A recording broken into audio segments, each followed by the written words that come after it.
Começamos esse bloco com destaques da Câmara Municipal de São Luís. Tem votação da LOA, tem caso de investigação da Comissão de Ética sobre o vereador Domingos Pais e tem também a obrigação do pagamento do 14º salário de professores da Rede Municipal de Ensino de São Luís. A sessão na Câmara Municipal de São Luís foi presidida pelo vereador Dr. Gutenberg, que deu início ao pequeno expediente. Em relação à votação da LOA, a Lei de Diretrizes Orçamentárias, que prevê as receitas e despesas do município, de modo que estas não ultrapassem a receita prevista, o vereador informou que ela vai acontecer no próximo dia 29 de dezembro. Olha, a LOA, quem é o presidente da comissão, é o vereador Marquinhos. O que ele nos informou? Que está obedecendo todos os trâmites legais aqui dentro desta casa e que provavelmente ela deverá ser votada por volta do dia 29 deste mês. E aí, evidentemente, que voltando nessa data, a Câmara deverá entrar em recesso. E mais uma vez, professores da Rede Municipal de Educação compareceram aqui na Câmara. Ontem, eles estiveram em uma reunião com vereadores da Comissão de Orçamento e Educação, que contou inclusive com a presença da secretária municipal de Educação, Caroline Salgado. Basicamente, nós discutimos o PL do 14º salário, que está sendo chamado de 14º salário, mas na verdade é rateio das sobras do Fundeb. Então, quando o governo não atinge o mínimo de 70% de investimento para o salário dos profissionais da educação, ele precisa fazer o rateio do que não atingiu. Então, na verdade, o nome correto do 14º, do abono, é rateio das sobras do mínimo de 70%. Outro assunto de grande relevância aqui na Câmara é sobre o suposto caso de assédio que teria sido praticado pelo vereador Domingos Pais. 3 denúncias contra ele foram registradas na Casa da Mulher Brasileira e agora a Comissão de Ética da Câmara está em busca de mais informações. A Comissão de Ética, quando recebeu na semana passada o pedido de investigação, logo abriu o processo. Já nessa segunda-feira, nós encaminhamos os pedidos necessários aos órgãos competentes que estão envolvidos nessa investigação.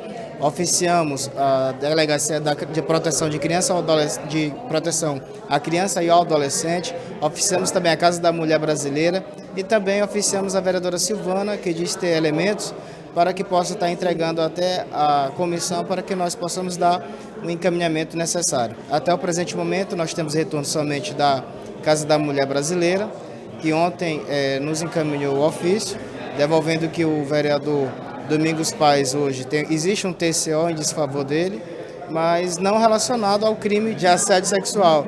É um crime de injúria, né? Mas ainda não foi ouvido e nós estamos ouvindo aqui todas as partes para poder dar atualização à nossa sociedade. O vereador Domingos Pais ainda segue normalmente com as suas atividades dentro da Câmara. Mas hoje, até o momento em que a nossa equipe de reportagem esteve por lá, ele não havia comparecido. E ainda sobre a Câmara de Vereadores, por lá, tem uma CPI aprovada que trata sobre a destinação das emendas parlamentares na área da saúde. O assunto andou esfriando por lá. Bom, o vereador Álvaro Pires fez um alerta de urgência. A Câmara não tem como pagar o 13º salário dos servidores e ele pede uma suplementação orçamentária à Prefeitura de São Luís. Veja. Senhor presidente, estou apresentando um requerimento na mesa diretora da casa. Estou pedindo aqui que ele seja analisado em caráter de urgência, que tenha a quebra de interstícios. Presidente, com muita preocupação, eu estudei um pouco do orçamento dessa casa e o orçamento estimado de gasto para essa casa, ele foi abaixo do que a nossa necessidade. E por conta disso, nós, servidores desse parlamento, poderemos ficar sem receber o 13º. Não só a gente, como todos. Então eu estou apresentando em caráter de urgência, baseado nesse requerimento que já foi feito pelo grande vereador Zé Joaquim, na gestão do presidente Astro Ogum, pedindo que a Prefeitura ela faça uma suplementação financeira em caráter de urgência para esta casa, para que a gente possa terminar o ano pagando o 13º de todos os servidores dessa casa. E eu queria pedir para o senhor a quebra de interstício que a gente possa mandar para frente e entregar isso urgentemente ao secretário de governo desta casa, o vereador Raimundo Penha, para que ele possa ir à Prefeitura esse diálogo para que a gente possa sanar esse problema desse legislativo municipal. Vamos agora às informações de Brasília, com Nildo Costa, que hoje fala sobre a aprovação em primeiro turno sobre a PEC da transição. Alterações foram feitas na Câmara. Boa noite, Nildo. É isso, Hugo. Boa noite a você, boa noite a todos. A maioria da bancada maranhense votou a favor da PEC 32 de 2022, a PEC da transição, aprovada nesta terça-feira aqui na Câmara dos Deputados. A proposta sofreu algumas alterações do relator, o deputado Elmar Nascimento, do União Brasil, da Bahia. Ele diminuiu o tempo de validade de 2 para apenas 1 ano e tirou o trecho que autorizava o novo governo a buscar empréstimos internacionais e gastar fora do teto. Oportunamente destaco terem sido realizados os seguintes ajustes adicionais, sem alteração em mérito ou de caráter meramente supressivos. 1. Supressão do artigo 3º de modo a limitar o acréscimo de espaço fiscal ao teto de gastos do Executivo ao exercício de 2023. 2. Alteração no artigo 2º esclarecendo que os recursos disponibilizados nos patrimônios acumulados que trata o parágrafo 2º do artigo 239 da Constituição Federal serão utilizados como fonte para viabilizar as despesas de investimentos previstas no parágrafo 6º do artigo 107 ADCT. E 3. Supressão do artigo 2º de dispositivo do parágrafo 6º-A, que abria a possibilidade de que despesas custeadas com recursos oriundos de operações financeiras com organismos multilaterais fossem excluídas do teto de gasto do Executivo. Vamos lembrar que o Supremo Tribunal Federal já havia retirado o Bolsa Família do teto de gastos. Com a PEC aprovada aqui, fica assegurado recursos para que o novo governo possa continuar pagando R$ 600 de Bolsa Família, acrescido de R$ 150 para cada criança menor de 6 anos de idade. A proposta ainda precisa ser votada em segundo turno aqui no plenário Ulisses Guimarães, o que está sendo feito nesta quarta-feira.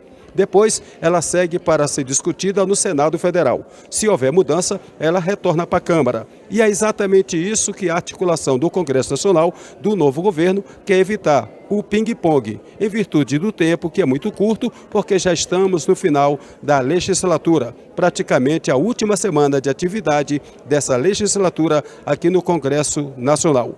De Brasília, Nildo Costa.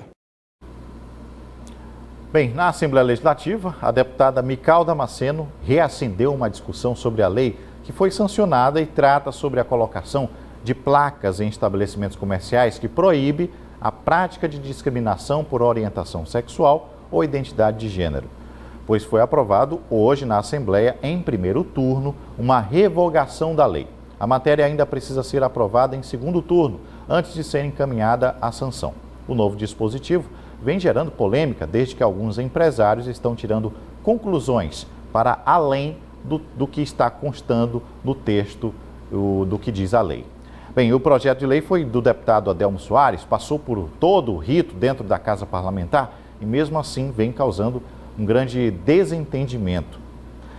E o deputado Otelino Neto, presidente da Assembleia Legislativa, segue na disputa das eleições para seguir liderando a Casa Parlamentar. Por meio das redes sociais, ele mencionou que segue dialogando, mantém seu nome na disputa. Enquanto isso, o deputado consegue aí manter o seu trabalho dentro da Casa Parlamentar, com a missão de coordenar a votação da Lei de Diretrizes Orçamentárias de 2023, que já está na comissão aí de Constituição e Justiça. Hoje, o presidente Otelino assinou um termo de cooperação técnica com a União dos Vice-Prefeitos, garantindo suporte estrutural, técnico e logístico da Assembleia para executar as ações da entidade. Vamos aqui para o próximo bloco, mas antes mostrando imagens do trânsito nessa volta para casa. O trânsito bem mais pesado agora, a gente tem imagens ali da área do Angelim, na região conhecida como Roque Santeiro. A volta um trânsito bem mais lento, né, no sentido de quem está indo para o bairro do Angelim, no sentido de quem está indo para Coab. Você percebe a quantidade, o fluxo contrário também não está nada leve, está bem pesado sim.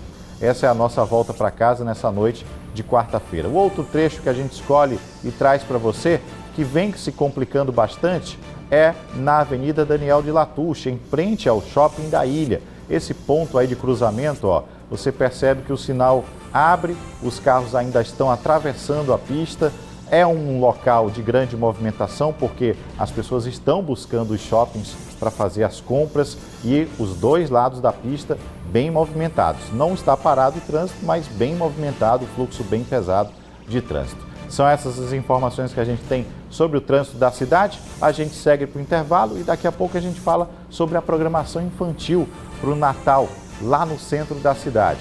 Eu volto já.